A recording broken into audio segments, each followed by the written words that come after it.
اوپر بے پایا احسان اور کرم ہے کہ اللہ رب العالمین نے ہمیں دینی گھرانے کے اندر پیدا کیا، اسلام کی نعمت سے سرفراز کیا۔ اگر اللہ تعالیٰ کی ہم نعمتوں کو شمار کرنا چاہیں تو رب العالمین کا ارشاد ہے وَإِن تَعُدُّوا نِعْمَةَ اللَّهِ لَا تُحْصُوهَا، اگر اللہ کی نعمتوں کو تم شمار کرنا چاہو تو شمار نہیں کر سکتے۔ اگر انسان صرف اپنے جسم پر غور کرے کہ اللہ رب العالمین کی کتنی نعمتوں کو وہ بغیر کسی معاوضے کے، بغیر کسی پیسہ خرچ کیے ہوئے حاصل کر رہا ہے، تو صرف یہی نعمتیں شکریہ بجا لانے کے لیے کافی ہوتی ہیں۔ لیکن اس سے کہیں اور بڑی بڑی نعمتیں اللہ رب العالمین کی ہمارے ساتھ ہمیشہ شامل رہتی ہیں۔ انسان کے ساتھ جب نعمت ہوتی ہے تو اسے نعمت کا احساس نہیں ہوتا، جب نعمت چھن جاتی ہے، زائل ہو جاتی ہے، اس وقت اسے اس نعمت کا احساس ہوتا ہے کہ اللہ تعالیٰ کی کتنی بڑی نعمت میرے ساتھ تھی جو اب میرے پاس نہیں ہے۔ کسی بیمار شخص سے پوچھئے کہ صحت اور تندرستی کتنی بڑی نعمت ہے۔ ابھی اسی ہفتے میں بیمار تھا اور مجھے ایسا احساس ہو رہا تھا کہ پوری دنیا اگر مجھ سے لے لی جائے اور صحت مل جائے تو یہ پوری دنیا صحت کے مقابلے میں میرے نزدیک ہیچ ہے۔ جب انسان صحیح اور تندرست ہوتا ہے اس وقت اسے اس نعمت کا احساس نہیں ہوتا، لیکن جب یہ نعمت چھن جاتی ہے اس وقت اس نعمت کا اسے احساس ہوتا ہے۔ اس لیے ہمیشہ اللہ رب العالمین کی نعمتوں کے اندر رہتے ہوئے ہمیں اس نعمت کا احساس ہونا چاہیے اور اللہ رب العالمین کا ہمیشہ ہمیں شکریہ ادا کرنا چاہیے۔ لَإِن شَكَرْتُمْ لَأَزِيدَنَّكُمْ وَلَإِن كَفَرْتُمْ إِنَّ عَذَابِي لَشَدِيدٌ۔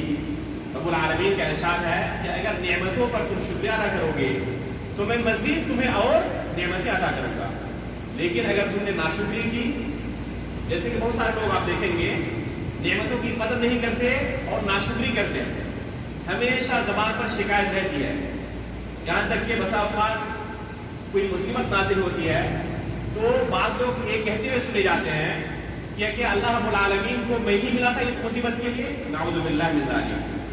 جب نعمتوں کے اندر تھا تب اسے اس بات کا احساس نہیں تھا، یا کبھی اس نے اپنی زبان سے یہ کلمہ ادا نہیں کیا تھا کہ تمام نعمتیں اللہ نے صرف مجھے کیوں دی، کبھی یہ نہیں کہتا، لیکن مصیبت جیسے ہی آتی ہے اس وقت وہ شکایت کرنا شروع کر دیتا ہے۔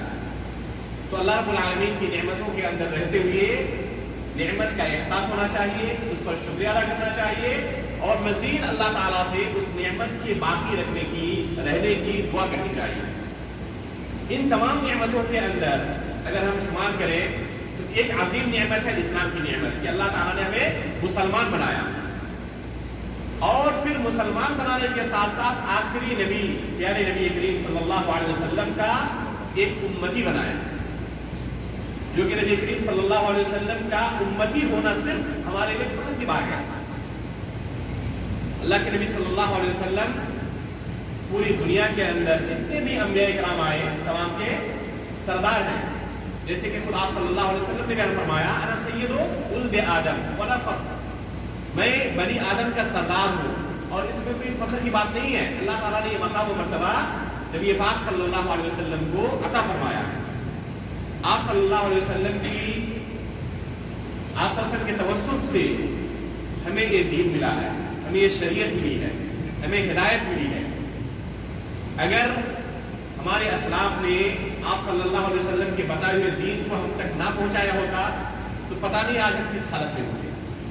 نبی پاک صلی اللہ علیہ وسلم، آپ کے صحابہ، تابعین، تبع تابعین، ائمہ اکرام اور اسلاف اعظام کی محنتوں، قربانیوں، کوششوں، کاوشوں کا نتیجہ ہے کہ آج ہم اسلام کی نعمت سے سرفراز ہیں اور اس عظیم نعمت کو محسوس کر رہے ہیں، اور اس عظیم نعمت کے اندر آج ہم سانس لے رہے ہیں۔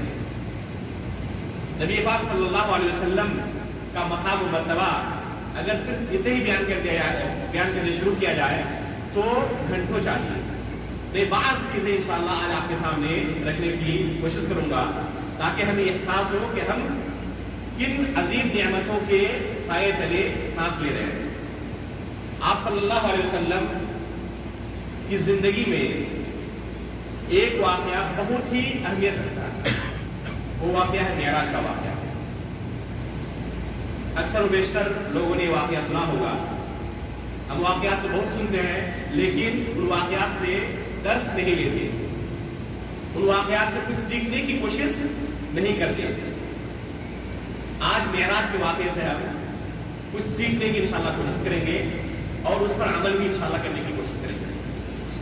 آپ صلی اللہ علیہ وسلم کی زندگی کے اندر ایک عظیم واقعہ ہے، اس واقعے کو اللہ رب العالمین نے قرآن کریم کے اندر بیان فرمایا ہے۔ 15ویں پارہ کو آپ جب شروع کریں گے تو 15ویں پارے کی پہلی آیت ہے سبحان الذی اسری بعبدہ لیلا من المسجد الحرام الى المسجد الاقصى الذي بارکنا حولہ لنریہ من آیاتنا۔ اللہ رب العالمین نے اس آیت کے اندر جو کہ سورہ اسراء یا سورہ بنی اسرائیل کی پہلی آیت ہے، اس واقعے کو بیان فرمایا ہے، یعنی اس واقعے کا ذکر قرآن کریم کے اندر اللہ رب العالمین نے بیان فرمایا ہے۔ اس واقعے کے اندر اللہ رب العالمین نے اس آیت کے اندر بیان فرمایا ہے، اس میں مختصراً اس واقعے کا خاکہ بیان ہوا ہے کہ نبی پاک صلی اللہ علیہ وسلم مکہ مکرمہ کے اندر ام ہانی رضی اللہ تعالی عنہا کے گھر سوئے ہوئے تھے، رات کا وقت تھا۔ جبریل امین علیہ السلام آپ کے پاس تشریف لاتے ہیں براق لے کر، اور آپ صلی اللہ علیہ وسلم کو بیدار کرتے ہیں۔ وہاں سے راتوں رات سفر ہوتا ہے مکہ مکرمہ مسجد حرام سے لے کر کہاں تک؟ بیت المقدس تک۔ سبحان الذی اسری بعبدہ لیلا من المسجد الحرام الى المسجد الاقصی، مسجد اقصی تک راتوں رات سفر۔ اگر کوئی شخص عام سواری سے سفر کرنا چاہے تو کتنا وقت لگے گا؟ آج کے اس ترقی یافتہ دور میں جبکہ آج ہمارے پاس گاڑیاں ہیں، ریل ہے، ہوائی جہاز ہے، اس کے باوجود ایک ہی رات کے اندر سفر کرنا اور پھر واپس آنا ممکن نہیں ہے۔ آپ صلی اللہ علیہ وسلم کو مسجد حرام سے کہاں لیا گیا؟ مسجد اقصی تک، اور پھر آپ صلی اللہ علیہ وسلم نے وہاں پر تمام انبیاء اکرام کی امامت کی مسجد اقصی کے اندر۔ تمام انبیاء اکرام جمع ہوئے اور آپ صلی اللہ علیہ وسلم نے ان کو نماز پڑھائی۔ کوئی دوسری عبادت کا تذکرہ یہاں پر نہیں ہے۔ کس عبادت کا تذکرہ ہے؟ نماز کا، نماز پڑھنے کا۔ اب غور کریں، ہمارے سیکھنے کے لیے کیا درس موجود ہے اس واقعے کے اندر؟ ہو سکتا ہے کہ آپ نے اس واقعے کو بہت مرتبہ سنا ہو لیکن کبھی غور و فکر نہ کیا ہو کہ اس واقعے کے اندر ہمارے سیکھنے کے لیے کون سی چیزیں ہیں، ہمارے عمل کرنے کے لیے کون سی چیزیں ہیں۔ تو آپ صلی اللہ علیہ وسلم نے تمام انبیاء اکرام کی امامت کرائی، نماز پڑھائی۔ یہاں آپ صلی اللہ علیہ وسلم کے مقام و مرتبے کا پتہ چلتا ہے کہ آپ صلی اللہ علیہ وسلم کا مقام و مرتبہ تمام انبیاء اکرام کے درمیان کیا مقام و مرتبہ ہے۔ آپ صلی اللہ علیہ وسلم تمام انبیاء اکرام کے امام ہیں، اور ہم اللہ کے فضل و کرم سے، اللہ کا ہمارے پر احسان اور کرم ہے کہ اس نبی کی ہم امتی ہیں جو تمام انبیاء اکرام کی امامت کرا رہے ہیں۔ پھر یہاں پر نماز پڑھنے کے بعد جبریل امین علیہ السلام آپ کو اللہ رب العالمین کی طرف لے جاتے ہیں۔ سفر شروع ہوتا ہے آسمانوں کی طرف۔ اگر کوئی شخص اپنی کوشش سے سفر کرنا چاہے آسمانوں کی طرف ممکن ہے؟ دنیا کا بڑا سے بڑا انجینئر اور دنیا کا بڑا سے بڑا سائنٹسٹ اگر چاہے کہ میں آسمان کو کراس کر کے دوسرے آسمان تک پہنچوں گا، کر سکتا نہیں؟ کبھی آپ نے غور کیا کہ انسان اپنے آپ کو کتنا طاقتور سمجھتا ہے؟ جب اس کے پاس آسائشیں ہوتی ہیں، نعمتیں ہوتی ہیں، پیسے ہوتے ہیں، مال و دولت ہوتے ہیں، اس وقت وہ کسی کو اپنے سامنے کچھ نہیں سمجھتا، اور ان جدید ٹیکنالوجیوں کو دیکھ کر، کمپنیوں کو دیکھ کر اور عجیب و غریب ان اختراعات کو دیکھ کر بسا اوقات اللہ رب العالمین کی قدرت کو ہم بھول جاتے ہیں۔ اور انسانوں کو ہی سب سے بڑا سمجھنے لگتے ہیں. اگر کسی نے کوئی چیز ایجاد کر دی، موبائل ایجاد کر دیا، کسی نے ہوائی جہاز ایجاد کر دی، کسی نے راکٹ ایجاد کر دی، کسی نے کوئی میزائل ایجاد کر دی، تو اسے سب سے بڑا سمجھنے لگتے ہیں. پوری دنیا کے لوگ اگر کوشش کر لیں پھر بھی کیا اس آسمان کو چھید کر کے دوسرے آسمان تک پہنچ سکتا ہے؟ ناممکن ہے. اور نبی پاک صلی اللہ علیہ وسلم نے صرف پہلے آسمان تک کا سفر کیا، پہلے سے دوسرے، دوسرے سے تیسرے، یہاں تک کہ 7ویں آسمان تک کا سفر کیا. ان آسمانوں کے اندر اللہ تعالیٰ نے کیا کچھ رکھا ہے، کیا کسی کو علم ہے؟ بلکہ دنیا کے اندر اگر پوچھا جائے کہ دنیا کے اندر اللہ تعالیٰ نے کیا کیا چیزیں رکھی ہیں تو ہم کسی کو بیان نہیں کر سکتے.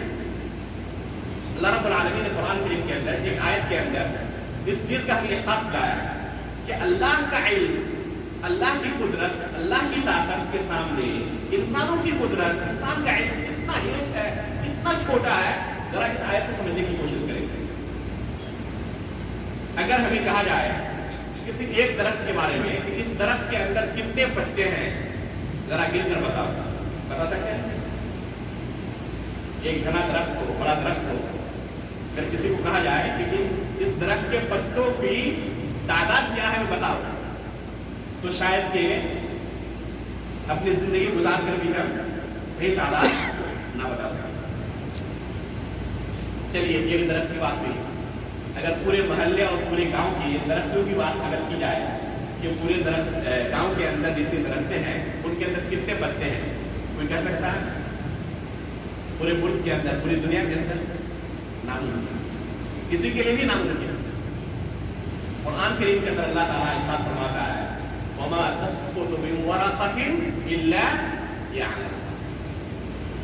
پوری دنیا کے اندر کسی درخت سے کوئی پتا بھی گرتا ہے تو اللہ تعالیٰ کو اس کا علم ہوتا ہے.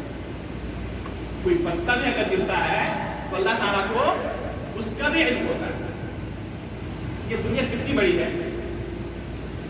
اگر ہم شمار کرنا چاہیں تو شمار نہیں کر سکتے کہ پوری دنیا کے اندر کتنے درخت ہوں گے، بلکہ یہ دنیا کتنی بڑی ہے اگر ہم سفر کرنا چاہیں تو دنیا ختم ہی نہیں ہوتی. چلتے جائیں چلتے جائیں چلتے جائیں، دنیا کا کوئی کنارہ ہی نہیں ملتا. اللہ رب العالمین نے اس دنیا سے بڑے کتنے اور سیارے تیار کیے ہیں، پیدا کیے ہیں. جب ہم نے غور کیا اللہ رب العالمین کی قدرت کو کہ اللہ کی قدرت کے سامنے انسانوں کی قدرت کتنی بیچ ہے، کتنی چھوٹی ہے. یہ دنیا اتنی عظیم ہے. ہم روزانہ دیکھتے ہیں صبح کو یہ سورج طلوع ہوتا ہے، شام کو یہ سورج غروب ہو جاتا ہے. یہ سورج اس زمین سے کتنا بڑا ہے، کبھی ہم نے غور کیا؟ اس زمین، اس دنیا کی لمبائی اور چوڑائی سے ہم حیران و پریشان ہیں. یہ سورج جسے ہم روزانہ دیکھتے ہیں صبح و شام، اس زمین سے 13 لاکھ گنا بڑا ہے. اب غور کریں کتنا بڑا ہے؟ 13 لاکھ گنا یہ سورج اس زمین سے بڑا ہے. یعنی اس طرح کی اور 13 لاکھ زمینیں ہوتی تو ایک سورج کے برابر، صرف ایک سورج کے برابر اگر اس طرح کی 13 لاکھ اور دنیا ہوتی، زمینیں ہوتی تو، اور کسی ایک زمین کی لمبائی اور چوڑائی سے انسان، اس کا عقل حیران و پریشان ہو جاتا ہے. اس سورج کو کس نے پیدا کیا ہے؟ اللہ رب العالمین نے پیدا کیا ہے. اسے اللہ رب العالمین کا حکم سے وہ روزانہ طلوع ہوتا ہے، روزانہ غروب ہوتا ہے. اس سورج کے اندر کبھی روشنی ختم ہو جاتی ہے، ہوتی ہے نہیں ہوتی، اس پہ کبھی گرد لگ جاتا ہے. یہ کون کرتا ہے؟ یہ بہترین سسٹم جو اللہ رب العالمین نے بنایا ہوا ہے، ہر چیز اپنے محور پر چل رہی ہے. یہ سسٹم کس نے تیار کیا؟ اسی رب العالمین نے تیار کیا. کیا یہ سورج سب سے بڑی چیز ہے دنیا کے اندر؟ اس سورج سے بھی لاکھوں کروڑوں گنا بڑے بڑے سیارے اللہ رب العالمین نے پیدا کیے. سائنسداں بتاتے ہیں کہ ایک سیارہ ہے جس کا نام ہے وائی کانس ماجوریس. ایک سیارہ ہے جسے دنیا ایک سیارہ ہے،